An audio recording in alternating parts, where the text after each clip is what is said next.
अस्सलाम वालेकुम प्यारे बच्चों, वेलकम टू बृहन मुंबई महानगर पालिका शिक्षण विभाग MCGM वर्चुअल क्लासरूम में आप तमाम का बहुत बहुत इस्तकबाल है। और जैसे कि आपको पता है कि स्कूल्स हमारे फिलवक्त बंद है, लेकिन तालीम का सिलसिला रुका नहीं है, थमा नहीं है। और जो है हम आपके सामने रोज़ ब रोज़ जो है नए नए लेक्चर्स के साथ जो है हाजिर होते हैं। तो वैसे ही आज का हमारा एक नया इंटरेस्टिंग सेशन लेकर हम आए हैं आपके साथ, और मैं हूं आपकी मौलमा शेख ज़रीन सबा। तो चलिए शुरुआत करते हैं हमारे आज के सेशन की।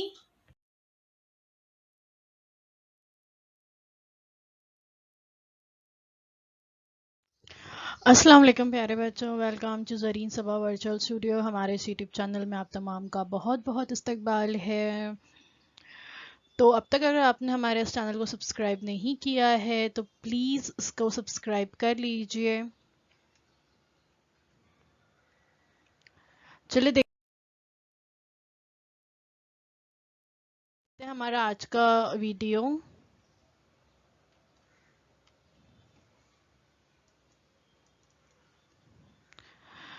आज हम देख रहे हैं प्री हाई स्कूल स्कॉलरशिप जमात हश्तुम स्टैंडर्ड 8 के लिए जहनी आजमाइश।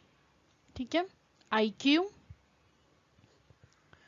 ये पर्चा नंबर 2 होता है आपका, पर्चा नंबर 2 में होता है IQ। और मैं हूं आपकी मौलमा Zareen Saba from MCGM virtual classroom Mumbai. तो स्कूल बंद है, लेकिन तालीम का सिलसिला जारी व सारी रहे, इसलिए हम हर रोज़ एक नए वीडियो के साथ आपके सामने हाजिर होते हैं।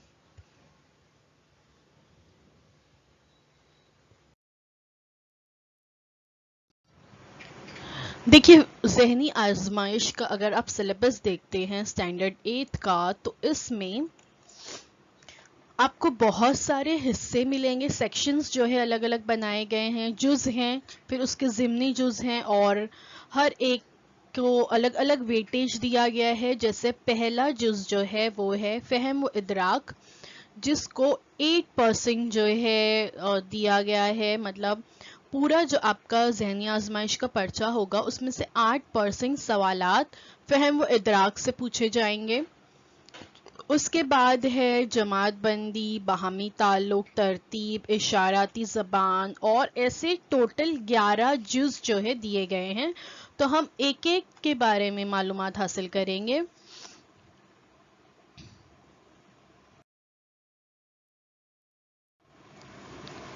फ़हम व इदराक जो है, इसमें ज़हनी आजमाइश के ज़रिए तलबा में मौजूद मुख्तलिफ सलाहियतों की पैमाइश की जाती है। इन सलाहियतों में से एक सलाहियत है फ़हम, यानी उसको समझना।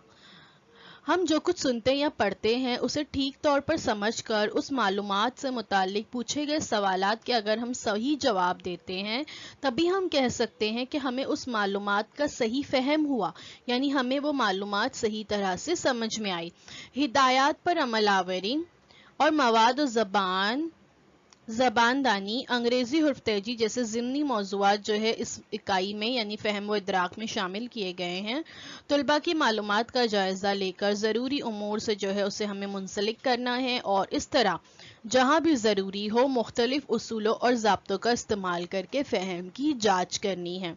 इसमें ज़िमनी जुज़ है पहला आपका 1.1, वो है हिदायत पर अमल, बयान और मवाद। ये बहुत आसान है। इस किस्म के जो सवालात होते हैं उसमें मुख्तलिफ बयान और हिदायत दी जाती है, और उन हिदायत पर अमल करके आपको सही जवाब तलाश करना होता है। जैसे फॉर एग्जाम्पल पहला सवाल यहाँ पे पूछा है, ताब व ताकत, सब्र राहत, जान व ईमा, अक्लो होश। ये शेर का एक मिसरा है। तो दर्ज बाला मिसरे में सह हुरूफी लफ्ज की तादाद बताइए। ठीक है, पहले समझ लेते हैं कि मिसरा दिया हुआ है, पूरा शेर नहीं दिया है। आपको पता है कि जो शेर होते हैं वो 2 लाइन के होते हैं, उसमें से जो पहली लाइन होती है उसको कहते हैं मिसरा। दूसरी लाइन भी क्या कहलाती है? मिसरा ही कहलाती है। पहली लाइन को मिसरा उला और दूसरी लाइन को मिसरा सानी कहते हैं, और इन दोनों से मिलकर एक शेर बनता है। तो यहाँ पर पूछा गया है कि सहहुरूफी लफ्ज, सहहुरूफी यानी तीन, सह का मतलब होता है तीन, जिसमें तीन हुरूफ हो। तो अब तीन हुरूफी तो बहुत सारे हैं, जैसे ताब है, तीन हुरूफ है, सब्र है, फिर उसके बाद राहत नहीं, राहत में चार हुरूफ हैं, जान तीन हुरूफ है, अक्ल में भी तीन हुरूफ है, और होश में भी तीन हुरूफ है। ऑप्शंस देख लेते हैं हमारे। ऑप्शन नंबर 1 है 7, ऑप्शन नंबर 2 है 3, ऑप्शन नंबर 3 है 6, ऑप्शन नंबर 4 है 5। ठीक है, और पूछा गया कि कितनी है, तो कितने सहरूफी लफ्ज है? पहला है ताब, दूसरा है सब्र, तीसरा है जान, फिर उसके बाद है अक्ल, और उसके बाद है होश। यानी कुल कितनी हो गई तादाद? 5 हो गई। 5 कहाँ दिया है? ऑप्शन नंबर 4 में दिया है। ठीक है, तो ये हमारे 4 क्या है? ऑप्शन है, और इसमें से हमारा सही जवाब क्या है? Option number 4। तो सवाल नंबर 1 के जो ऑप्शन नंबर 4 है उस पे हमें क्या करना है? गोल दायरे को भरना है। ठीक है, तो हम इस तरीके से इसे भरेंगे।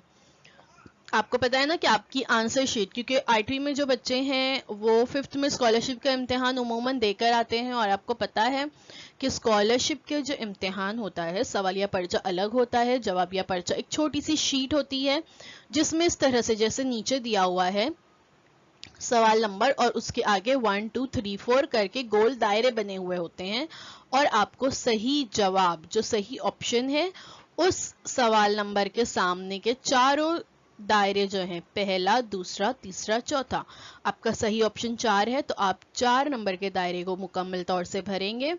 2 है तो 2 नंबर के दायरे को भरेंगे, 3 है तो 3 नंबर के दायरे को, और 1 है तो 1 नंबर के दायरे को। कोई एक ही दायरा भरना है, मुकम्मल तौर से भरना है, क्योंकि ये जो आपकी आंसर शीट होती है ये कंप्यूटर से चेक की जाती है, कंप्यूटर स्कैन होता है इसका, और अगर आपने यहाँ वहां लिख दिए ऑप्शन नंबर 2 पे पहले आपने डार्क कर दिए, फिर आपको याद आया कि नहीं 2 नहीं 4 सही है, तो वो आंसर आपका कबूल नहीं किया जाता। ठीक है,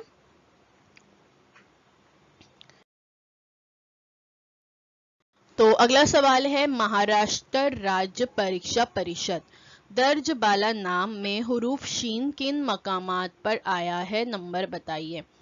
देखिए, अगर हम देखते हैं तो हमें क्या करना होगा, अब ये जो महाराष्ट्र लिखा है इसके अलग अलग टुकड़े करने होंगे, यानी मीम है, अलीफ रे, फिर अलीफ, फिर शीन, फिर टे, फिर रे। तो अगर हम पहला लफ्ज देखें महाराष्ट्र, तो इसमें शीन आया है 6ठे नंबर पे। ठीक है,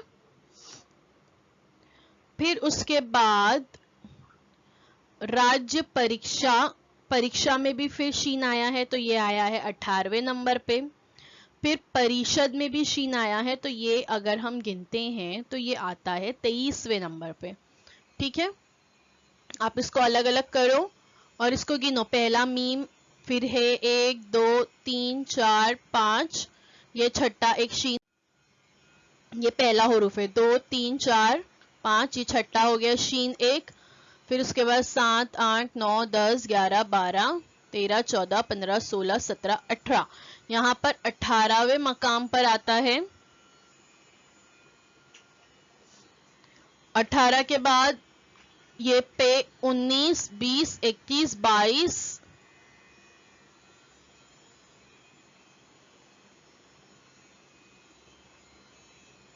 और ये 23वें नंबर पर फिर एक शीन आता है। तो कहाँ कहाँ आया? पहला आया 6ठे पे, फिर आया 18 पे, और फिर आया 23 पे। तो ये कहाँ दिया है? 6 18 23, ऑप्शन नंबर 3 में दिया है, तो हमारा सही जवाब होगा 3। तो हम क्या करेंगे? 3 को डार्क करेंगे इस तरह से।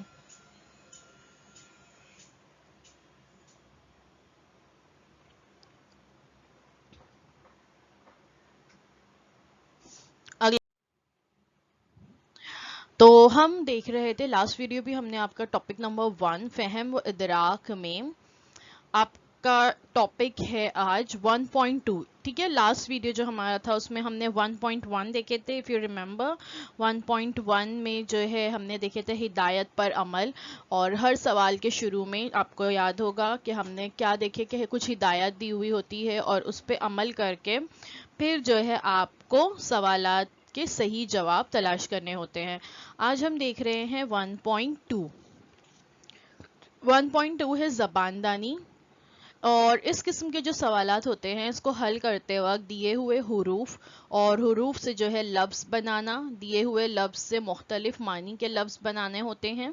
इसलिए ज़बानदानी की मुख्तलिफ उलूम की मालूमात होनी चाहिए। इसी तरह हम मानी लफ्ज़, ज़ू मानी वाले अल्फाज यानी एक ही लफ्ज़ के कई मानी, ज़िद अल्फाज यानी अपोजिट्स जो होते हैं, तजनीस, तादाद, इस किस्म की मालूमात का इल्म होना बहुत ज़्यादा ज़रूरी है। देखिए, आईक्यू एक ऐसा सब्जेक्ट है, जहनी आजमाइश, जिसमें हम कोई एक मौजू को लेकर नहीं चल रहे होते। इसमें लैंग्वेज के ताल्लुक से भी क्वेश्चंस होंगे, मैथ्स के ताल्लुक से भी होंगे, और जनरल नॉलेज टाइप के भी होते हैं। और इसमें जैसे अभी हमने देखे कि एक ही लफ्ज़ के कई मानी वाले अल्फाज, ज़िद अल्फाज, तो ये सब लैंग्वेज के से मुतालिक सवालात होते हैं। तो आपकी लैंग्वेज पर भी मजबूत होनी चाहिए पकड़, आपको मैथ्स भी अच्छी तरह से आना चाहिए, आपको साइंस, जोग्राफिया, तारीख की भी मालूमात होनी चाहिए। हे, दाल, नून, अलीफ, नून, सीन, ते, वाव, दर्ज झेल हुरूफ से एक बामानी लफ्ज़ बनाएं और बाएं तरफ से तीसरा हुर्फ बताइए। देखिए, इसमें ज़्यादातर आप देख रहे होंगे इसी नौइयत के सवालात है कि कुछ आपको हुरूफ दिए हैं, उस आपको लफ्ज़ बताना है और उसका फिर आपको तीसरा नंबर, चौथे नंबर का हुर्फ जो है बताना है। तो अगर हम इन अल्फाज को गौर से देखते हैं तो इससे लफ्ज़ देखिए कौन सा बनता है, ज़रा अपने दिमाग पर जोर डालिए। दर्ज बाला हुरूफ को सही तरतीब दें तो अगर हम इनसे बनता है लफ्ज़ हिंदुस्तान, और इसके बाएं जानिब से हुरूफ को गिन कर तीसरा हुर्फ तलाश करना है, बाएं जानिब से गिनना है। ठीक है, तो हमने देखिए नंबरिंग किए हैं, लेफ्ट हैंड साइड से आप देख सकते हो 1 2 3। तीसरे नंबर पर आ रहा है ते और ऑप्शन नंबर 3 है ते। तो हम क्या करेंगे, हमारे पास 4 ऑप्शन है ना, आपकी आंसर शीट पे इस तरह से दिया हुआ होगा, और आपका जो सही जवाब है ऑप्शन नंबर 3, उसको आप क्या करेंगे, पूरा रेड कलर मैंने यहाँ पर हाईलाइट करने के लिए बताई हूँ। आपके पास ब्लू या ब्लैक कलर की पेन होगी, उससे आप जो है उस सर्कल को फिल कर देंगे अपनी आंसर शीट में। अगर 1 को 2, 2 को 3, 3 को 5, 4 को 7 और 5 को 11 कहते हैं तो दी गई कीमतों के हिसाब से 9 जमा 7 कितना होगा। ठीक है, 1 को 2 कहा जा रहा है, 2 को 3 कहा जा रहा है, 3 को 5, 4 को जो है 7 कहा जा रहा है। तो अगर हम ये देखें कि हम 2, 3, 5, 7 और 11 जो है ये तमाम मुफर्रिद आदाद हैं। ठीक है, तो आगे भी हम 11 के आगे इसको कंटिन्यू करेंगे क्योंकि हमें सवाल पूछा गया है 9 जमा 7 कितना होता है। तो 9 और 7 को क्या कहेंगे वो भी देखना होगा। तो ये मुफर्रिद आदाद दिए हुए हैं जो सिर्फ अपने पहाड़े में आते हैं, किसी और के पहाड़े में नहीं आते। तो 2, 3, 5, 7, 11 यहाँ तक हमें बताया गया। 6 को हम अब 11 के बाद अगला मुफर्रिद अदद है 13, तो 6 को हम कहेंगे 13, 7 को कहेंगे 17, 8 को कहेंगे 19 और 9 को कहेंगे 23। तो इस तरह से मुफर्रिद आदाद हो गए। अब सवाल पूछा गया है कि फिर 9 जमा 7 कितना होगा। तो 9 जमा 7 जवाब वो नहीं लिखना है जो 9 जमा 7 हम करेंगे तो 16 होते हैं, ये जवाब नहीं होगा। हमें क्या करना है, 9 की जो कीमत यहाँ आएगी, 9 की वैल्यू जो है मुफर्रिद आदाद के हिसाब से 23 है और 7 की वैल्यू मुफर्रिद आदाद के हिसाब से 17 है। तो हम 23 जमा 17 करेंगे, 23 जमा 17 होते हैं 50, तो 50 दिया है ऑप्शन नंबर 3 में। तो ऑप्शन नंबर 3 जो है ये हमारा सही जवाब होगा। तो आपके आंसर शीट में जहां पे ऑप्शन नंबर 3 दिया होगा सवाल नंबर 4 का, वहां पर हम उसको दायरे को भर देंगे। लाल पेन का इस्तेमाल नहीं करना है, या तो ब्लू या तो ब्लैक पेन आप यूज कर सकते हैं। अगला सवाल, पेन ना होने की वजह से वो स्कूल में लिख नहीं सका। दर्ज बाला जुमले में मौजूद अल्फाज के हम मानी लफ्ज झेल में दिए गए हैं। कौन से हम मानी लफ्ज झेल में दिए हुए जुमले में मौजूद अल्फाज से मुतालिक नहीं है, ये शिनाख्त कीजिए। ठीक है, मदरसा, मदरसे का हम मानी लफ्ज, पहला ऑप्शन मदरसा है ना, तो इसका हम मानी लफ्ज ऊपर के जुमले में क्या है, स्कूल, स्कूल को मदरसा कहते हैं। फिर दूसरा ऑप्शन है तहरीर, तहरीर करना यानी लिखना, तो लिखने से मुतालिक लफ्ज ऊपर दिया हुआ है ना, लिख नहीं सका, तो ये भी है। तीसरा है कलम, कलम और ऊपर लफ्ज दिया हुआ है पेन, तो पेन इंग्लिश का लफ्ज है, उर्दू में हम उसको कलम कहते हैं, तो ये भी इसका हम मानी लफ्ज हो गया। चौथा दिया है रोशनाई, रोशनाई ये लफ्ज यहाँ पर मौजूद नहीं है, इसका हम मानी लफ्ज नहीं है उस जुमले में, तो इसलिए ये अलग हो गया। तो दर्ज वाला जुमले में पेन के लिए कलम, स्कूल के लिए मदरसा, लिखना यानी तहरीर, ये हम मानी अल्फाज दिए गए हैं, जबकि रोशनाई ये दर्ज वाला जुमले के अंदर मौजूद लफ्ज का हम मानी नहीं है, तो इसलिए रोशनाई अलग हो गया। तो हमारा सही जवाब होगा ऑप्शन नंबर 4। तो हम यहाँ ऑप्शन नंबर 4 को क्या करेंगे, फिल कर देंगे। अगला सवाल देखते हैं।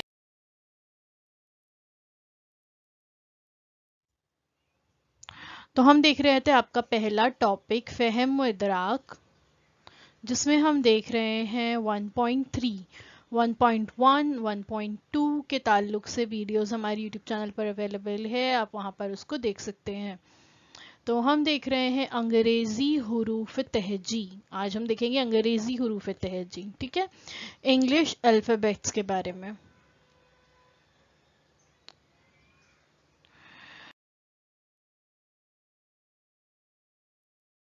तो अंग्रेजी हुरूफ तहजी में आपको पता है ABCD से लेकर पूरा YZ तक, इस तरह जो है 5-5 के ग्रोह बनाकर उन पर मुबनी सवालात पूछे जाते हैं। हुरूफ को नंबर शुमार देकर, शुरू से आखिर से नंबर देकर, बाएं जानिब मुतय्यन नंबर शुमार, दाएं जानिब मुतय्यन किया हुआ नंबर शुमार का हुरूफ, हुरूफ से मुतय्यन हुरूफ लेकर उनसे बामानी लफ्ज बनाना वगैरह काम इसमें होते हैं। इस लफ्ज में से मुतय्यन नंबर शुमार का हुरूफ मालूम करना, इसी तरह हुरूफ के मुफर्रिद आदाद के नंबर शुमार देकर सवाल पूछना, हुरूफ के नंबर शुमार की जमा ज़र्ब करना वगैरह उमूर पर गौर किया जाता है, ठीक है। यानी आपको A से लेकर Z तक जो आपकी ABCD है उसमें कुछ अल्फ़ाबेट्स के ग्रुप्स बनाकर दिए जाएंगे, हर सवाल में अलग अलग तरह के ग्रुप्स हो सकते हैं, और आपको कभी कहा जाएगा कि इससे कोई बामानी लफ्ज़ बताइए, कभी आपसे पूछा जाएगा कि दाएं से पहला लफ्ज़, बाएं से दूसरा लफ्ज़ जो है क्या है वो बताइए, या कभी आपको मुफर्रिद आदाद के नंबर शुमार देकर सवाल पूछे जा सकते हैं, या कभी ताक अदद में आपको कहा जाएगा कि आप नंबरिंग कीजिए और फिर आप जो है सवालात के जवाब दीजिए। गर्ज के किसी भी नौइयत के सवाल यहाँ पर पूछे जा सकते हैं, ठीक है। 1.3 अंग्रेजी हुरूफ तहजी हम देख रहे हैं।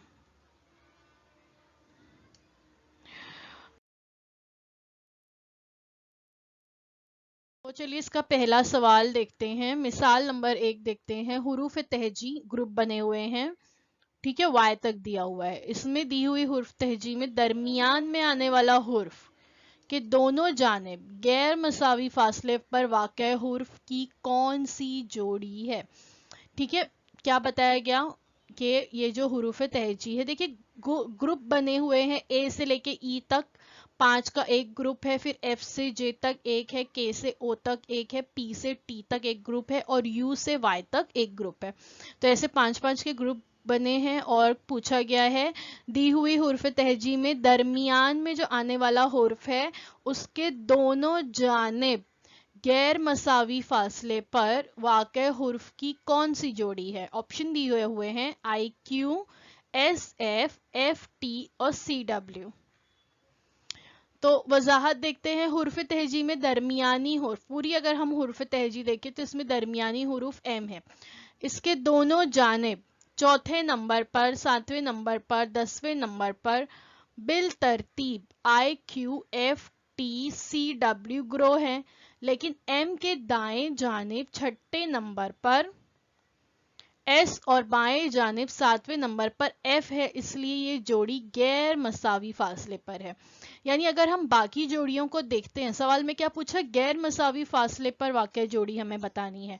अगर हम बाकी जोड़ियां देखते हैं, जैसे IQ देखते हैं, FT देखते हैं, CW देखते हैं, तो ये जो है मसावी फासले पर है। जैसे अगर हम M से लेफ्ट हैंड साइड ऊपर देखिए, ये M है, यहाँ से 1, 2, 3, ये चौथे नंबर पर I है, ठीक है, और यहाँ राइट हैंड साइड में 1 2 3 चौथे नंबर पर Q है, तो ये I और Q का फासला बराबर है।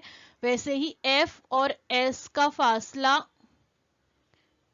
जो है बराबर नहीं है। अगर हम ये F और S का फासला यहाँ पर देखते हैं तो ये 5 6 ये छठे नंबर पर है, जबकि ये 5 6 और ये 7वें नंबर पर है। इसके बाद अगली जोड़ी है F और T। देखो F और T ये जो जोड़ी है ये बराबर है, 7 7 ये बराबर फासला है, ये बराबर फासला है। C W देख लेते हैं, ये जो C और W है देखिए 7 ये 8 9 10, तो ये भी यहाँ पर है 7 8 9 10, तो ये भी जोड़ी जो है मसावी फासले पर है। सिर्फ ये एक जोड़ी है SF जो गैर मसावी फासले पर है, तो हमारा आंसर है ऑप्शन नंबर 2। ठीक है, आपको इस तरह से पता है ना, आंसर शीट आपकी अलग होगी, क्वेश्चन पेपर आपका अलग होगा, और आंसर शीट में इस तरह से 4 ऑप्शन लिए हुए होंगे 1 2 3 4, और सही ऑप्शन को आपको जो है क्या करना है, दायरा बनाना है, हाईलाइट करना है। सही ऑप्शन है हमारा ऑप्शन नंबर 2। ठीक है, तो ये हमने पहली एग्जाम्पल, पहली मिसाल हल कर ली। अगली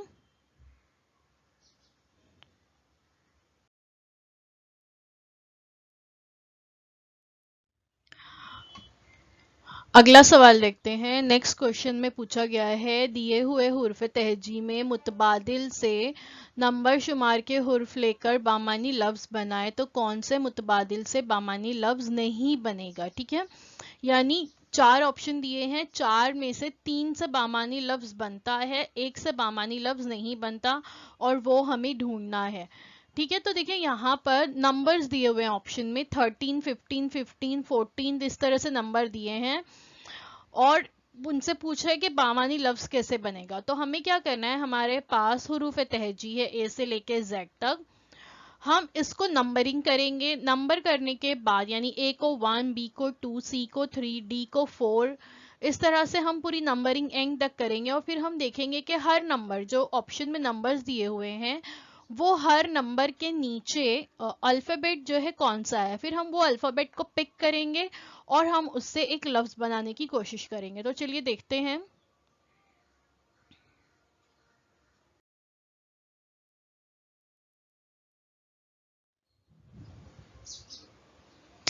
ठीक है, यहाँ पे देखिए हम इसको नंबरिंग कर देते हैं। A को 1, B 2 में नीचे लिख रही हूँ ताकि जंबल ना हो, C 3, देन D 4, E है 5, F है 6, देन 7 8 9 10 11 12, M पे 13, यहाँ है 14, then O is 15, P is 16, Q is 17, R is 18, S 19, T है 20,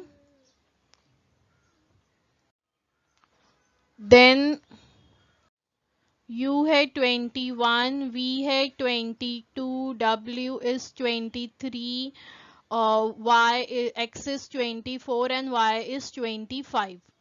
ठीक है, नाउ अभी हम ऑप्शन नंबर 1 देखते हैं। ऑप्शन नंबर 1 में दिया है 13, 13 का मतलब है ये हो गया M, 15 15 है O, देन अगेन 15 है O, देन है 14 यानी M, तो ये बन गया मून, ये एक बामानी लफ्ज है। अब अगला है 23, 23 से बनता है W, देन 15 से बनता है O, 18 is stand for R, then 11 क्या है K, तो ये भी एक बामानी लफ्ज बन गया वर्क। देन थर्ड ऑप्शन है 7, 7 है G, देन 15 15 है O, फिर उसके बाद है 2, 2 है B, 4 है D। तो ये गॉब ऐसा कोई लफ्ज नहीं होता, तो ये इससे एक बामानी लफ्ज नहीं बन रहा है। तो हमको तो हमारा जवाब मिल गया कि ऑप्शन नंबर 3 रहेगा, पर ऑप्शन नंबर 4 देख लेते हैं कि क्या आंसर होगा इसका। ऑप्शन नंबर 4 में है डी, तो 4 तो ये है डी, देन 1 ये है A, then 20 is T, then 5 is E, तो दिस इज डेट। ठीक है, तो ये भी एक बामानी लफ्ज है। तो बामानी लफ्ज किससे नहीं बन रहा है? सिर्फ ऑप्शन नंबर 3 में नहीं बन रहा है। तो सवाल में यही पूछा गया था ना कि किससे बामानी लफ्ज नहीं बनता, वो बताइए। तो 3 से नहीं बनता, तो करेक्ट आंसर है 3। ठीक है, तो हम क्या करेंगे, आंसर शीट में जो 3 दिया हुआ है उस दायरे को कलर से और सॉरी पेन से हम पूरा फिल कर देंगे।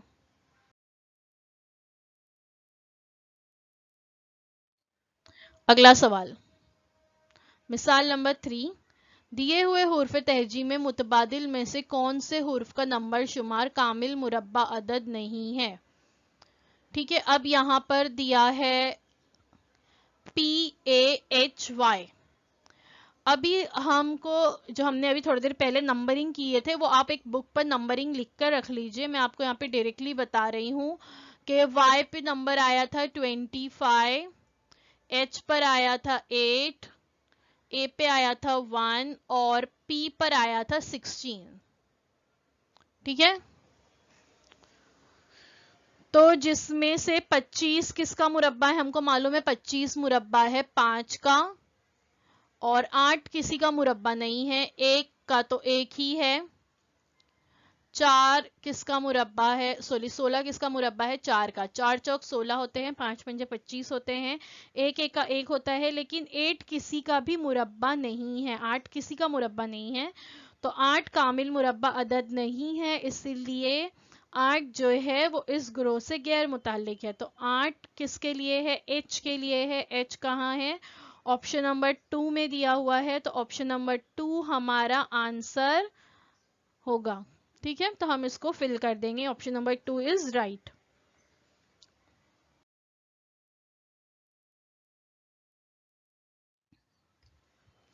मिसाल नंबर 5, दिए हुए हुर्फ तहजी में झैल के मुतबादिल में हुरूफ के तरतीबी नंबरों का हासिल ज़र्ब कौन से मुतबादिल में मुख्तलिफ आएगा? ठीक है, तो यानी इसका मतलब है कि जो नंबर्स दिए हुए हैं यहाँ पर, सॉरी अल्फ़ाबेट्स दिए हुए हैं, अगर हम इसके नंबर देखें, तरतीबी नंबर देखते हैं, तो सबका आंसर सेम आएगा, सिर्फ एक का मुख्तलिफ आना चाहिए और वही जो है हमारा जवाब होगा। तो चलिए देखते हैं, हमने नंबरिंग लिख के रखे ना, मैंने आपको बोली हूँ कि एक बुक पर नंबरिंग लिख कर रखिए, हमको ये बार बार काम आएगा यहाँ पर। तो पहले है BDCB, तो B 2, D 4, C 3 और B वापस से 2। तो अब हम इसकी ज़र्ब कर लेते हैं। 4 दूनी 8, 8 तिया 24, 24 दूनी होते हैं 48। ठीक है, फिर उसके बाद FHAA, F है 6, H है 8, A है 1 और ये है 1। ठीक है, 8 छंग होते हैं 48, 48 का 48, 48 का 48, तो ये भी आंसर 48 हो गया। फिर HCAB, H है 8, C है 3, A है 1 और B है 2। तो अब हम इसको कर लेते हैं, 8 तिया 24, 24 दूनी 48, 48 का 48। ऑप्शन नंबर 3 FBFA, F5B2, फिर F5A1। 5 दूनी 10, 10 पंजे 50, 50 का 50। तो ऑप्शन नंबर 4 का आंसर अलग आ रहा है, बाकी तीनों का आंसर 48 आता है, तो ऑप्शन नंबर 4 जो है हमारा जवाब होगा। ठीक है, क्योंकि क्या पूछा गया है, हुरूफ के तरतीबी नंबरों का हासिल ज़र्ब कौन से मुतबादिल में मुख्तलिफ आ रहा है, तो मुतबादिल नंबर 4 में ये मुख्तलिफ आ रहा है। ठीक है, ऑप्शन नंबर 4 में मुख्तलिफ आ रहा है, तो ऑप्शन नंबर 4 हमारा आंसर है।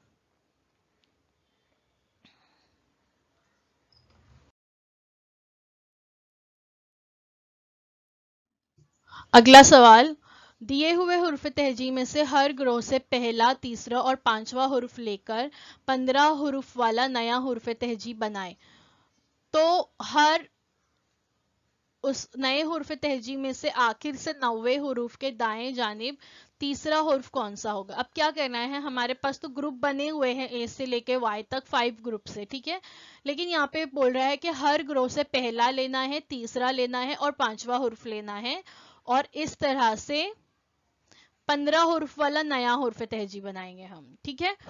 तो हमें क्या लेना है, पहला, तीसरा, पांचवा, तो ये हमारे पास 5 के ग्रुप्स, ठीक है, ए से लेकर ई तक, फिर एफ से जे, के से ओ, पी से टी और यू से डब्ल्यू, तो ये 5 के ग्रुप है। तो इसमें पहला लेना है, ये तीसरा हो गया, ये पांचवा, फिर पहला, फिर तीसरा, फिर पांचवा, फिर पहला, फिर तीसरा, फिर पांचवा, यानी एक एक छोड़ के लेना है, पहला, तीसरा, पांचवा, पहला, तीसरा, पांचवा, इस तरह से लेना है। तो ये नया हुर्फ तहजीब बन गया जिसमें 15 हुर्फ है। अब इसमें पूछा है इस नए हुर्फ तहजीब में आखिर से 90 हुर्फ के दाएं जानिब तीसरा हुर्फ कौन सा है। आखिर से 90 हुर्फ अब हम देखेंगे, यानी हम पीछे से काउंट करेंगे, 1 2 3 4 5 6 7 8 9, ठीक है, आखिर से 90 हुर्फ के है। अब उसके दाएं जानिब, ठीक है, तीसरा हुर्फ, दाएं जानिब तीसरा हुर्फ 1 2 3, वो है पी। तो अब पी कहाँ दिया है, पी दिया है ऑप्शन नंबर 2 में, तो ऑप्शन नंबर 2 हमारा सही जवाब है, ठीक है। तो हम इसको क्या कर देंगे, फिल कर देंगे।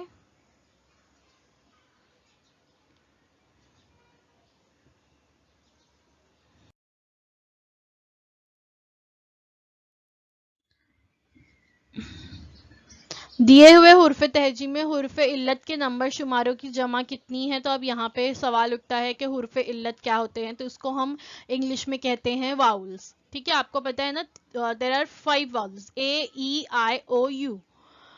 तो हुर्फ इल्लत या वाउल्स जो हैं वो है ए ई आई ओ यू, और इनके नंबर शुमार हैं, अगर मैं आपको बोली थी, मैंने आपको कहा था ना कि नंबरिंग करके रखिए, तो हम इनके नंबर्स डायरेक्टली देख लेते हैं। एक, it stands for 1, E 5, I 9, O 15, U 21। तो अब हम इनकी जमा करेंगे, ठीक है, हुर्फ इल्लत की जमा करते हैं, तो ये आता है 51।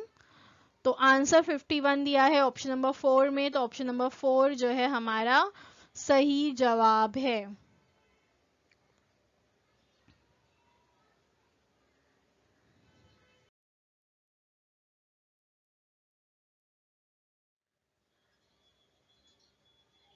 दिए हुए हुर्फ तहजीब में 21वां हुर्फ एक मर्तबा, 12वां हुर्फ 3 मर्तबा और दूसरा हुर्फ एक मर्तबा और 25वां हुर्फ एक मर्तबा लेकर उनसे बामानी लफ्ज बनाएं, तो उसका आखिरी हुर्फ कौन सा आएगा, ठीक है।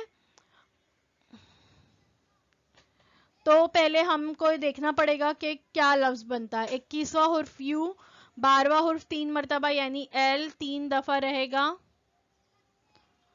बी एक बार, 25वां हुर्फ वाई एक बार, तो U L L B Y, और उससे हम अगर बामानी लफ्ज बनाते हैं तो ये बनता है लुलाबाई, जिसको हम उर्दू में कहते हैं लोरी, ठीक है। तो इसका आखिरी हुर्फ है वाई, तो ऑप्शन नंबर 3 हमारा सही होगा, वाई, ठीक है, option number 3 is the right answer. तो हम उसको क्या कर लेंगे, और वहां पर आंसर शीट में हम उसको फिल कर देंगे। अगला देखते हैं सवाल।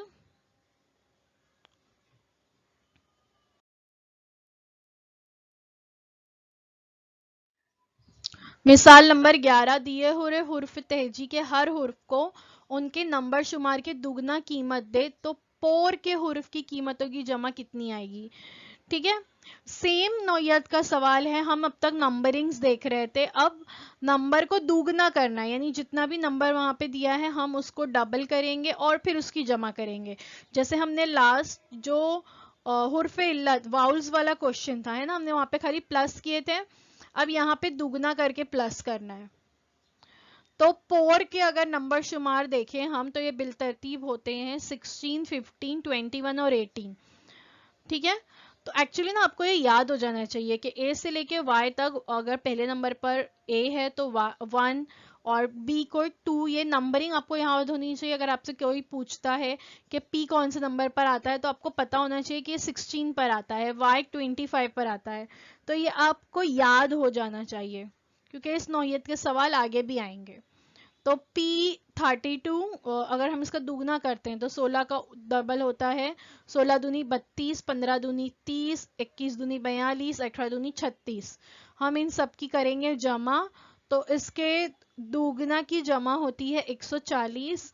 तो हमारा 140 सही जवाब है जो दिया हुआ है ऑप्शन नंबर 2 में। तो हम ऑप्शन नंबर 2 को वहां पर फिल कर देंगे, ये हमारा राइट आंसर हो गया। अगला सवाल,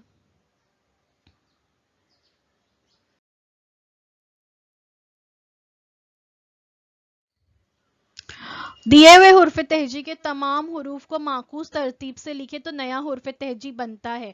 तो बताइए किस हुर्फ का नंबर शुमार तब्दील नहीं होगा। ठीक है, यानी जो हुर्फ तहजी दी हुई है हमको उसको माकूस तरतीब में लिखना है और हमको नया हुर्फ तहजी बनाना है।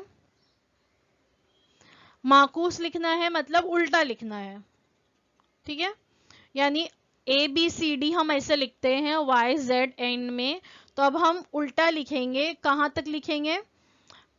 Y तक ही लिखेंगे क्योंकि Z यहाँ पे काउंट नहीं किया गया, 25 ही नंबर्स लिए गए हैं। तो Y से जब हम उल्टा लिखेंगे तो Y X W V U इस तरह से हम इसको लिखेंगे उल्टा। उल्टा लिखने के बाद नया हुर्फ तहजी बनता है। नया हुर्फ तहजी बन गया तो किस हुर्फ का नंबर शुमार नहीं बदलेगा? देखिए दरमियान में जो दिया हुआ है उसका नंबर नहीं बदलेगा। दरमियान में आता है, यहां से 12 वहां से 12 छूट गए, दरमियान में 13वां आएगा M, क्योंकि टोटल 25 है तो इधर 12 उधर 12 24 हो गए, दरमियान में जो बचा वो M होता है। तो उसकी नंबरिंग नहीं बदलेगी क्योंकि वो 13 नंबर पर है। तो हम सीधा लिखे या उल्टा M दरमियान में ही आएगा। तो M दिया है ऑप्शन नंबर 2 में, तो option number 2 is the right answer.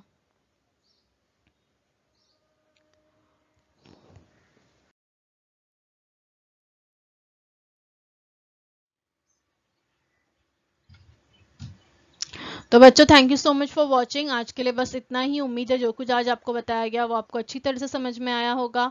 अगर आप लोगों के कोई सवाल हैं तो वो आप हमें कमेंट सेक्शन में पूछ सकते हैं। और आगे भी अगर आप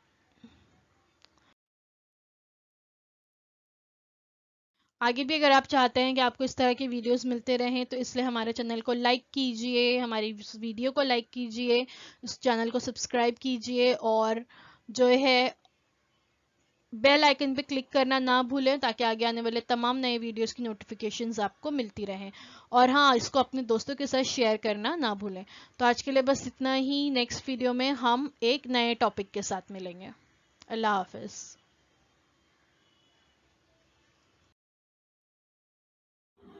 तो बच्चों मुझे उम्मीद है जो कुछ आज आपको पढ़ाया गया वो आपको अच्छी तरह से समझ में आया होगा। और अगर आपको नहीं समझ में आया है तो हमारा ये वीडियो यूट्यूब पर भी अवेलेबल है, आप इसे दोबारा से जो है देख सकते हैं। और अपने साथ जो है अपनी टेक्स्ट बुक ज़रूर रखिए ताकि आपको जो है तमाम पॉइंट्स अच्छी तरह से समझ में आए। तो अब आप लोगों से इंशाल्लाह अगले हफ्ते एक नए वीडियो में मुलाकात होती है। अल्लाह हाफिज।